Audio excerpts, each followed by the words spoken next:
Hello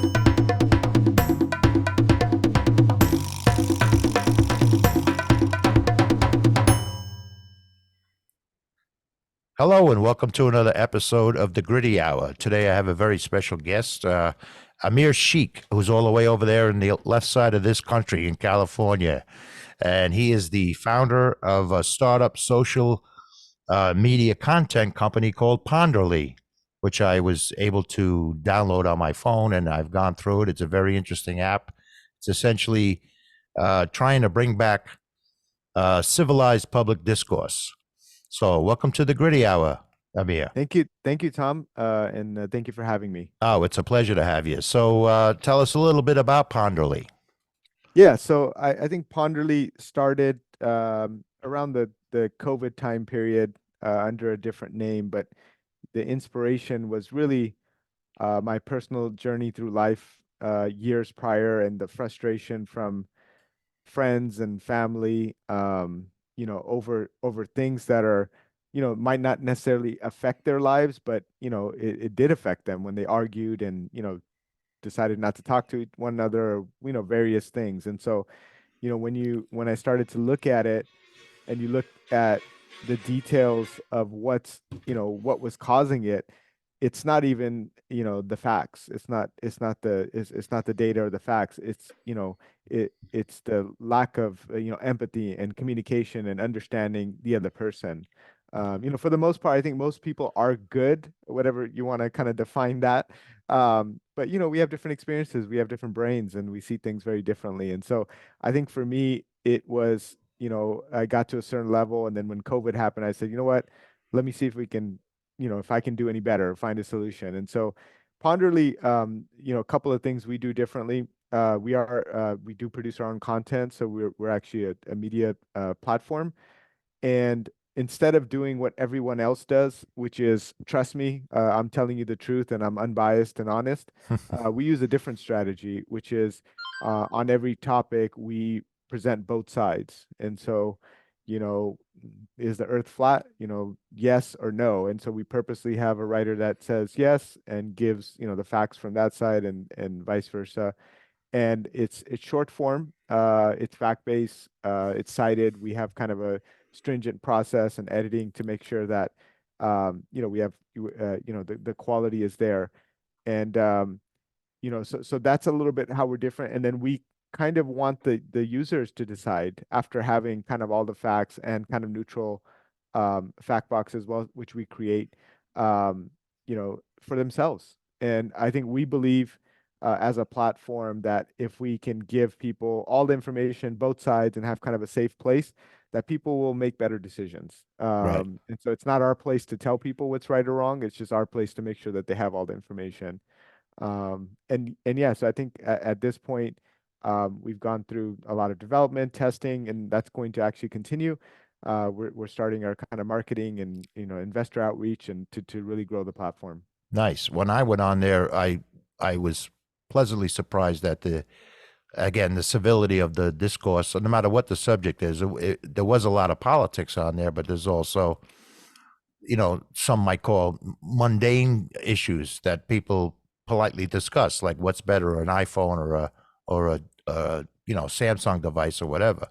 So you Yeah, no, cover we all have sorts of topics, not just politics.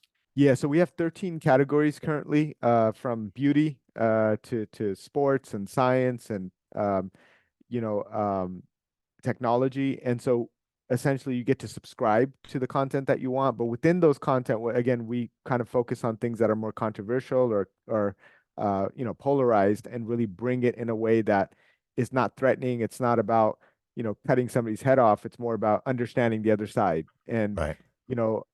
the second part of Ponderly is the social media piece, which we spent a lot of resources on, taking hint from Instagram, TikTok, some of the social platforms, and taking their best features within, and bringing them into Ponderly, and then tying that in with gamification. So there's like a rewards for engaging with the platform, productively engaging with the platform. And so we're essentially giving an alternative to, specifically, like Gen Z millennials is our target demographic. Obviously, everybody is welcome, but really giving them an alternative to the mainstream platforms and just the trolling and just the nastiness you see out there. Right. How long has it been around now? So we started developing around that COVID time, Right. and so it was bootstrapped by myself, and so it's been a kind of a slow process as developing and testing and all of that. So, but that's really when it started. Right. So you want to get a little, maybe some capital investment, excuse me, capital investment to grow it.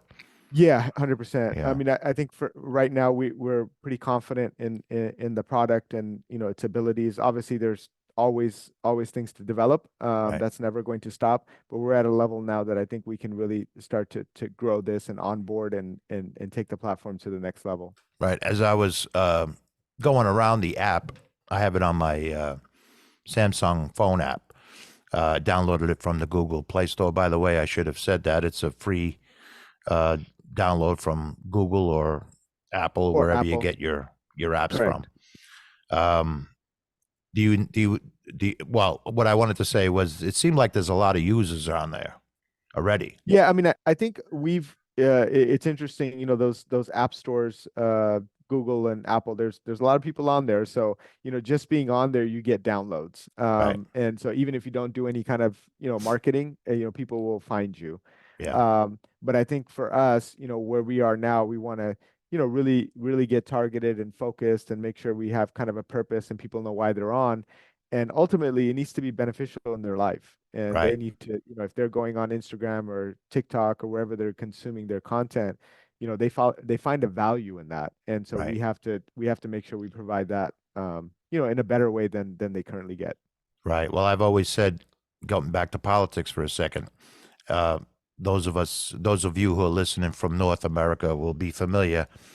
I've always said somewhere between Fox News and MSNBC is the truth, and that's really where we are as a country. Yep. Yeah, Yeah. and we want to make sure, I mean, for me personally, like I know politics kind of dominates for obvious reasons. It's not just our industry, it's just period, currently in the world. Right. But we don't want to be just about politics. We want to make sure there's all kinds of, if you're a sports fan, like, was that play call, the right call or not? Or, there's so many different topics that we, you know, don't talk about because politics kind of like takes the headline every time. Right. And that's fine. We will cover obviously politics and because it'll be trending, but the life is beautiful and it's diverse and I think we can all benefit by talking about all these great things. Sure. And a lot of the stuff is your opinion is subjective, but you do have like a little blurb about each issue before you even express your opinion, right? Like Yeah, a so we have little, a fact box. Yeah, it's yeah. it's called a fact box. So every article has that, and that's done internally. We have a really extensive group of writers that we call on to write these articles, and they have specialties. But the fact box we do internally with our editors, and again, that's even double checked by other people. I think what was interesting, all the people that work within Ponderly, they all obviously agree with the neutrality and making sure that, we're not telling people what to do. Right. But as human nature, when we start checking each other, you start to find there's a lot of ways that we do insert our bias that we don't even know. Like, just covering certain things a little bit more, or covering certain things in a certain angle. So it's not, I think sometimes we look for overt examples and we're like, Hmm. okay, yeah, that's bias. But I think most of the bias is not overt, and Right. that's not only true within Ponderly but outside. And so we really have to set things in place where we get to checks and balances to avoid that. And so again, like going back to our strategy, ultimately is really what the biggest check is, that we purposely say, hey, this writer is going to represent this side, and this writer is going to represent this side. So there's no trying to they're not trying to balance. They're actually representing that position. So Right. but yeah, so that fact box is provided by us, and that's meant to be, again, just informative. If we're talking about, the moon landing, then, like, when was the moon landing? How much did it cost? Just basic facts that are relevant to that topic. Right. It's well, uh, on any topic, everybody has a bias, whether Yep. you, Yeah, we uh, just don't. You're just not aware of it, most yeah, people. that's what I was Yeah. going to say. If Yeah. you verbalize it subconsciously or not, or intentionally, everybody has a Yeah. bias. So I appreciate the fact that you try and go straight down. Yeah. You I know, mean, it's just like even, if a 19-year-old male, let's say, committed a crime and, you want to be sympathetic, you can say it was a 19-year-old teen. And if you want to be unsympathetic, then you can say it was a 19-year-old man. Like both of those terms, man or teen, are accurate, right? right. But depending on your bias and how you want that person to look, like a man or a teen, you can interchange those words. And so, there's countless examples of that people do, but I do believe most of the time people are just not aware. They're just inserting Just that. So yeah, subconsciously, yep, yeah.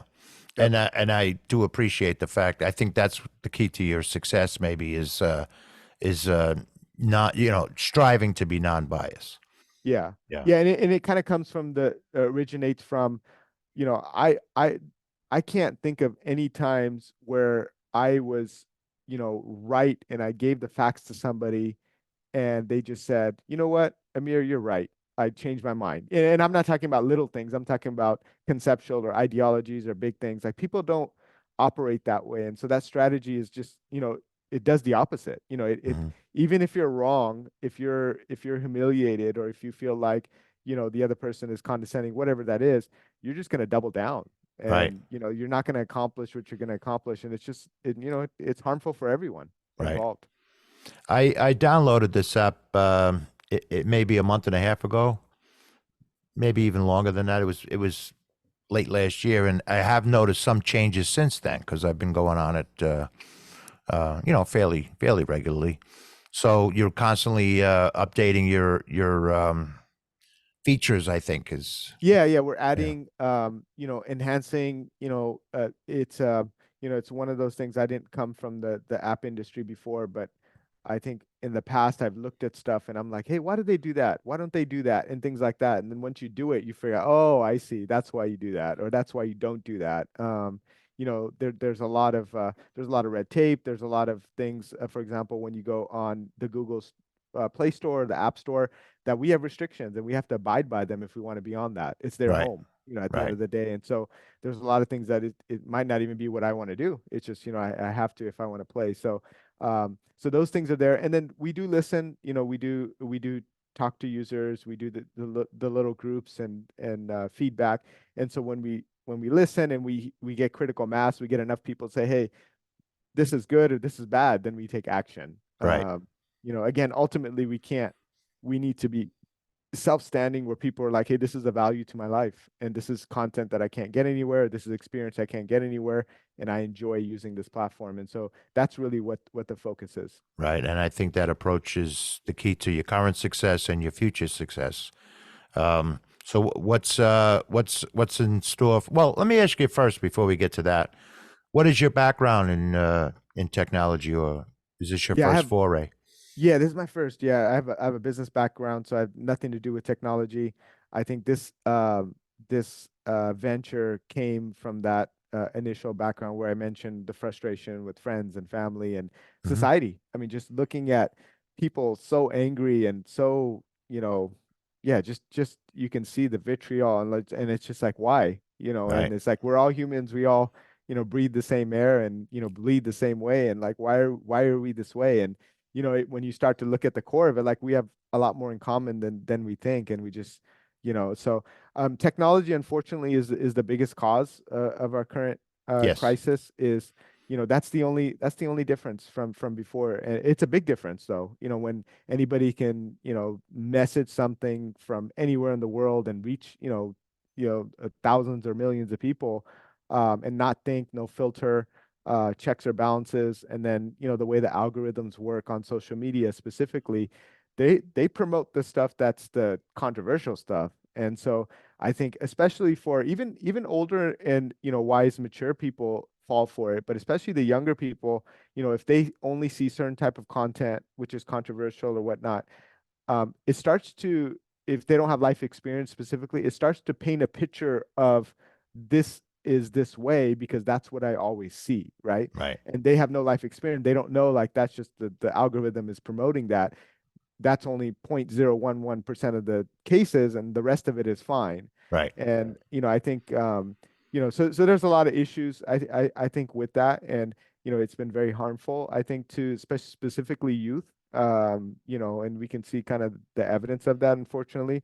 And so I think, that's part of, what we do is we kind of, go the other way, where it's like we're not trying to get controversial to divide. We're getting controversial to bring people together. So Right. It seems now that you're saying that, it seems, as you say, a lot of the problems are caused by technology. It seems like the resolution should come from technology. So that makes perfect absolutely, yeah, sense. yeah. Yeah. People. I mean, people thousands of years ago or today, kids thousands of years ago and today, they're the same. Biologically. We all. I think they didn't have Instagram or phones 1,000 years ago. I promise you, if they did, you'd hear the same dumb things and you'd Yeah. see that you say it's just we just didn't have it. So you just assume like they were just better, or and so yeah, the difference is the technology. Yeah. And the biases haven't. What they used to call yellow journalism back in the 1800s. You should read some of those articles. I'm sure you may have, but some things don't change. Yeah, I mean, our human, desires, our flaws, all of those things, they're consistent throughout Hmm. history. I mean, we Yeah. we talk about, even, morality and some of those things. There's some evil things that have happened, Yeah. and we can't even speak on, now. And it's just like, sometimes we look at like, morality has degraded. It's just, I think because of the technology, it just gives kind of a perception, and it is more complicated than that, but the main underlying factor is that technology. Yeah. Well, false news travels faster than Yeah, and if real a news. 1,000 years ago, not even 1,000 years ago, like 30 years ago, if someone said something that's incorrect, it would just affect their immediate circle, right? Right. Their friends or whatever, and then they would laugh about it, and that's it. Now it can get to millions of people, Right. and Right. those millions of people can take that as a fact, as a matter of Right. fact.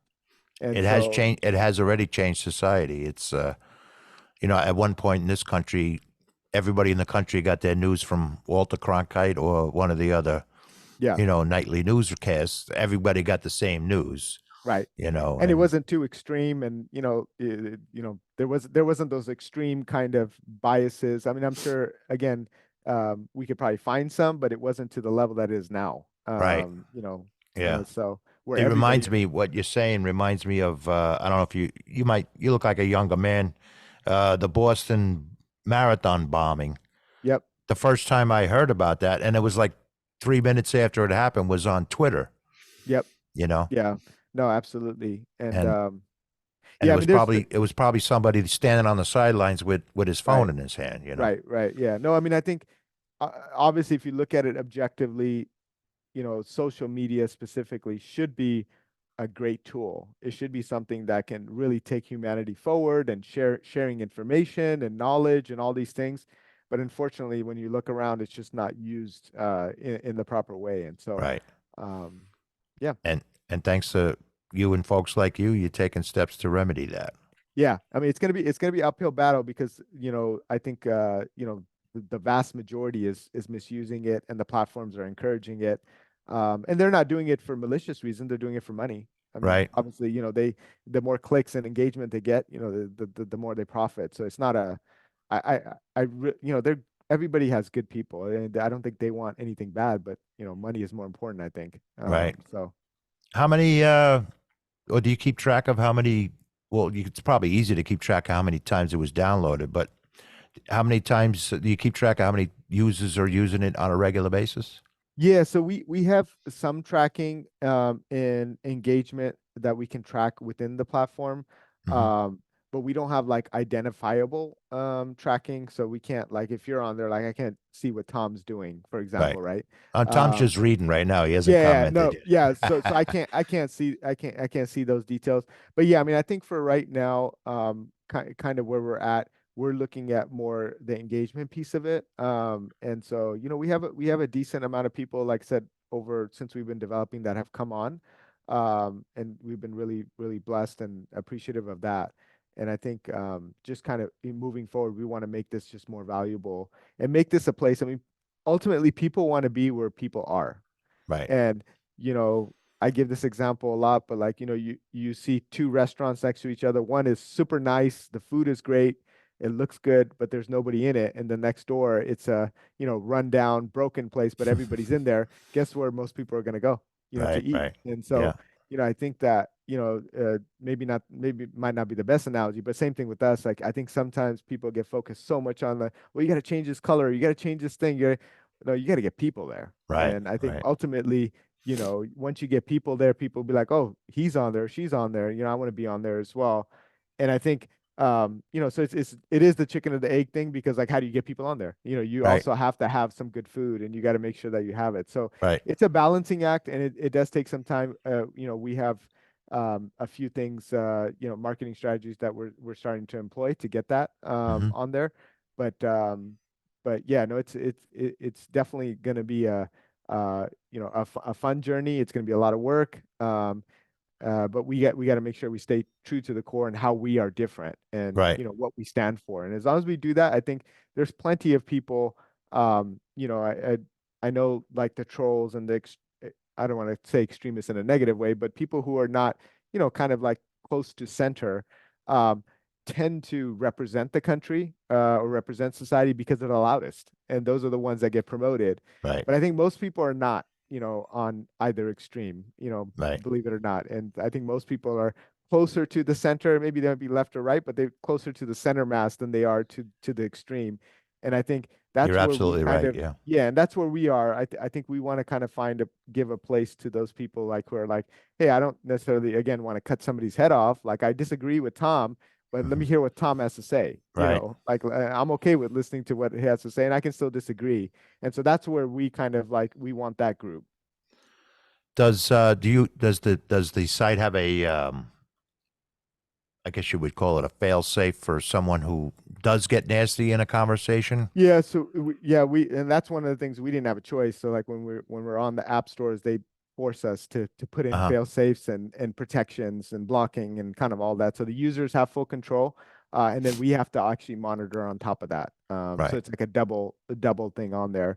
But yeah, we're actually even if we didn't want to, we were forced to Right. implement those things. So we do. It is very important though for us, for me personally. That unless I mean it's basically mirroring the First Amendment. So unless somebody is threatening, with violence or physical or like a personal in that way, um, if somebody says something that somebody else doesn't like, we're not gonna. If somebody complains, we're not just gonna do it if it doesn't violate, Free those speech. things. Yeah. And so yeah, and it's just really important, like and I've learned over the last couple of years, even some of those extreme people that say extreme things, there's a value, there's a place in society, and there's a reason, I think, and we might not understand it in the short term or even in the midterm, but when you look back, like a lot of things, human progress, you talk about civil, on a macro level, a lot of that is, the contributions were from some of the extreme people. And if those extreme people didn't stand up or they didn't speak up, even if they were wrong in the moment, we Right. would not have changed. Right. And I think that's kind of the key is like, we want things to change, but we're not willing to take any action to bring about that change. Right. So, but again, as long as you're not, crossing that, that First Amendment kind of line, then Right. we'll be pretty open as far as what you can say. Does that include foul language or? Yeah, and I think for us, like one of the things, so with the gamification that we're employing, so like you can make a comment, and then we have a reward system internally. So you can make a comment and you can say whatever you want, but if you start to get certain amount of likes on there, you'll earn points. And so we're not saying that you can't say a foul comment, but what we're saying is if you make a productive comment and enough people like it, you're going to get rewarded for it. So it's kind of like more of indirect way encouraging productive discourse, right? Right. Right. Through kind of strategies like that. Right. So in addition to, well, as you said, it's user moderated, right? For the most part. Not user moderate. I mean, we watch it regularly, but I think the users are, they're engaging. They're the ones interacting with each other. We produce the content, but we're not over there leading discussions or anything outside of that. Right. Do you have certain users, like some sites have monitors? Do you have some We users do that it on are? our own. No, Oh, we you do have it on your our own. own. Okay. Yeah, we do it on our own. Yeah. Yeah. And we have a without getting into too much technical detail, like we have kind of like a back end where we can see like, if people get flagged or blocked or like all of that. And then we regular monitor randomly as well. So yeah, if somebody was out there abusing, we would know pretty quickly. Right. And Yep. and take And then we steps. can like I know in the past, like we've had it's not very often we had somebody that said something that was like borderline, and we kind of reached out and said, hey, just so you know, like, you're technically okay, but if you do, and just kind of educate. And then we had some people who were just like just totally cross the line. We're like, hey, we're gonna block you, Right, and right. we just kind of remove them. So Well, anyone's downloading the app and starting to use it should know that the main thrust of Ponderly is to have civil discourse.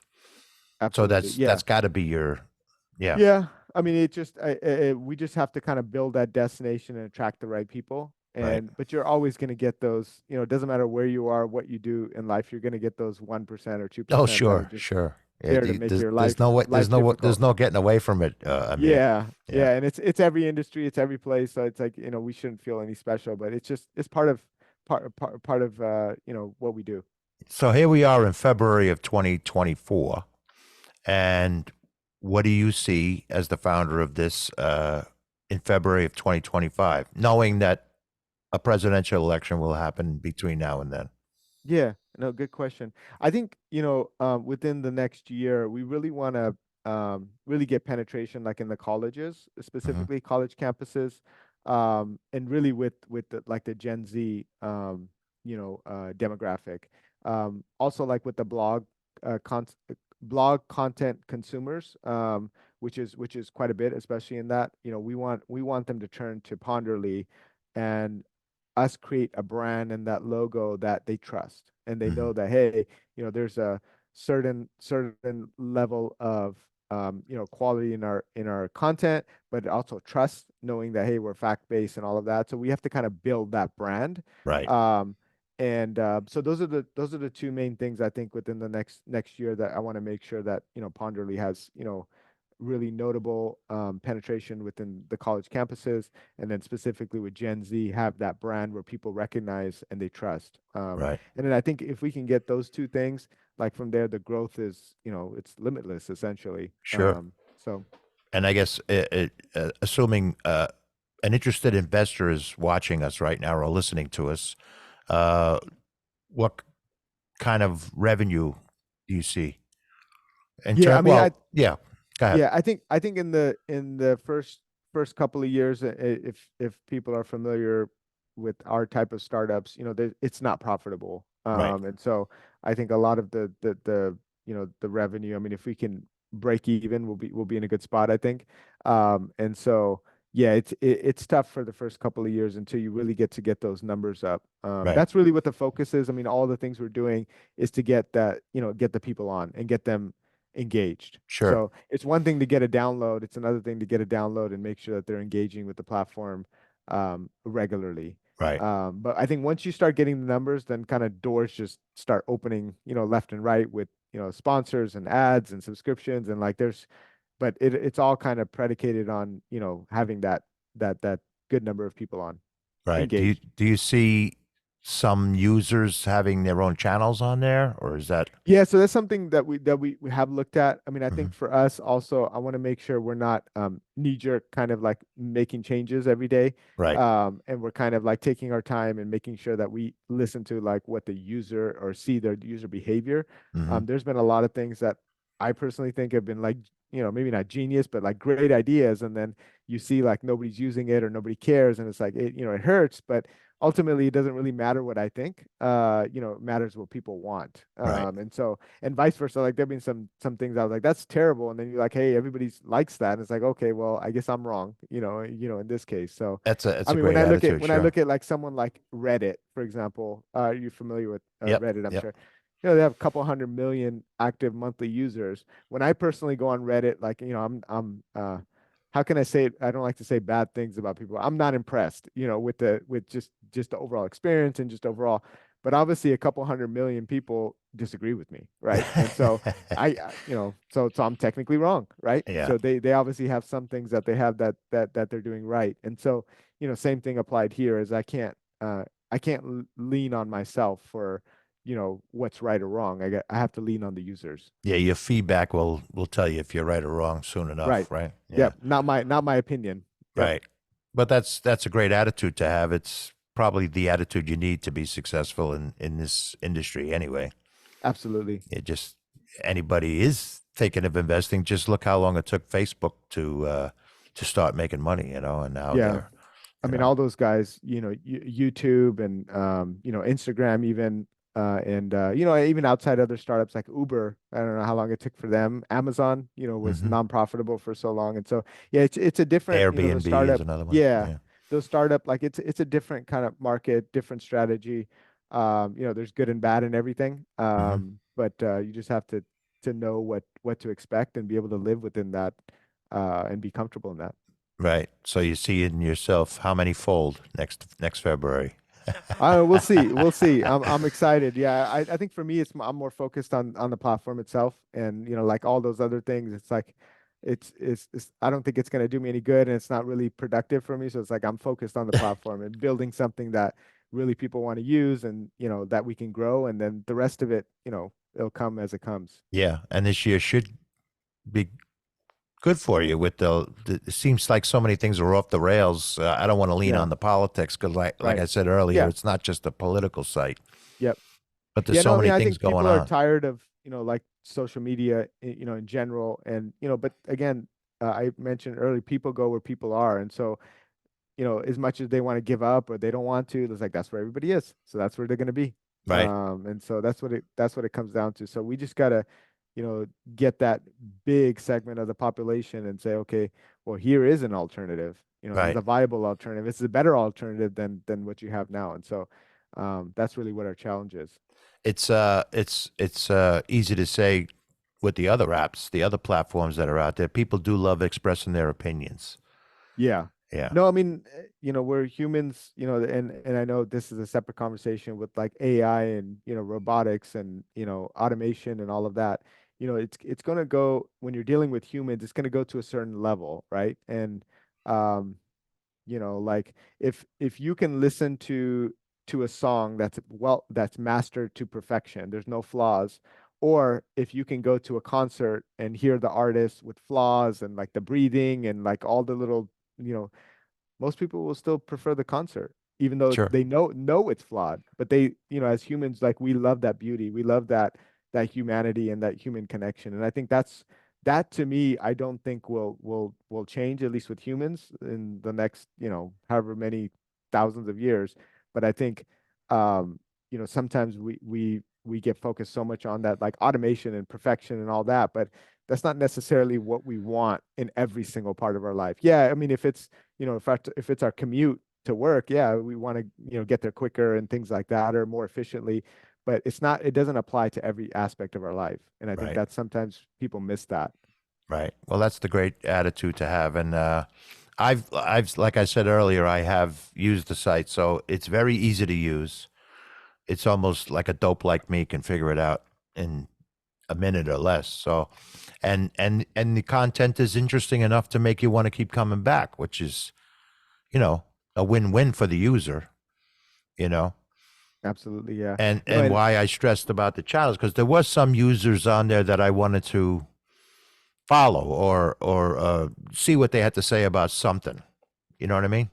yeah, yeah, no, Yeah. definitely. I mean, I think for us also, like as we grow, we've been spending most of our resources on development, on the back end, is to really work on producing more content within those 13 categories, onboarding more users. So like, we're going in phases, but I think at this phase it's kind of the more forward facing phase now, where people can see a lot of the work we've been doing. If you've seen from the outside, you wouldn't see any work being done because it's all back end stuff.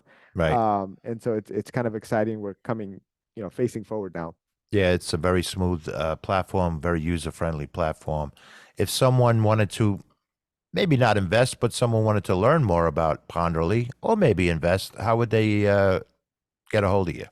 Yeah, if there's any questions like that outside of, what we have, it's just info@ponderly.com, Okay. info. Um, Can I put and that in the show notes? yeah, sure. Okay. Yeah, sure. Um, and yeah, that'll kind of go to our general, and we can kind of shift through, and if there's any questions or anything we can help or, answer. But the app itself, like if you go to your app store, you just type in Ponderly, Ponderly, and it should pop up. and you Right. can kind of get it that way. Right. Is it Ponder.ly? No. No, no, just ly. Yeah, I don't Yeah, know just why it was. I saw .ly somewhere. hmm. It No, reminded no, me of it's Musically. Do you remember Musically, which yeah, that became was TikTok, by the TikTok. way? Yeah, Yeah. yeah, right. Yeah, no, it's just Ponderly, just one Okay. word. It's a cool Yeah, name, by the way. yeah, yeah. It Yeah. is kind of cool. Easy to remember. You just tell somebody once, they'll remember it. Yeah, Yeah. yeah. No, it was a cool name, and more importantly, it was available when we were looking. So, Well, that yeah, helps. the That problem now is like around these, like if you're 20 years ago, you can pretty much pick whatever name you want, and you got first dibs on it. Now it's like every name is taken. And people also sit on names. There's people out there that just they get a name and they're like, hey, they're waiting for oh you, and they're yeah. like, hey, how much you want, for that. So There's people on GoDaddy as an example with 1,000 websites ready to sell. yeah, they're just Yeah. they're just there to turn a profit. It's a So market unto itself. So I'm glad you found it. It's an easy name to remember, like I say. So I do appreciate you coming on. And what are your closing statements for anybody thinking about clicking on it, which the link will be on the show notes as well. yeah, appreciate the link. I mean, it's just Ponderly. I think for the main thing is that I think a lot of people, they want change and they want positive change. I think people are tired of, like the divisiveness and the yelling and arguing and all of that. And I think that's where we come. And this is a grassroots movement. I'm bootstrapping it, so it's starting from the bottom and building the blocks, and it's something that's a good platform, like you mentioned, for the user, but it's good for society. And I think, I'd love to have as many people part of it. And, instead of complaining like I used to do, let's be part of a solution. So, That's phenomenal yep. statement. I appreciate that. And we're looking forward to watching you grow by leaps and bounds and getting. Before I'll let you go, is North America your main target? Yeah, North Yeah, America is the main target. Yeah. right. And ultimately, as we grow, we'll have kind of geographic specific. You can obviously download it internationally, but the content wouldn't be as relevant if you're in, in Great Europe, for Britain or example. wherever. Yeah, Yeah, right. Yeah. So that'll be kind of with the growth that we can kind of expand in our writing and content as well. So, great. but yeah, really excited. Well, Amir, I do appreciate you coming on, and I am looking forward to watching Ponderly grow. Sounds good. Thank you And for having me, Tom. It was definitely a pleasure speaking with you. I'm looking forward to saying I knew you win. All right. Sounds good. Have a great night, sir. Thank you. Thank you, Tom. Take Okay. care. Okay, bye.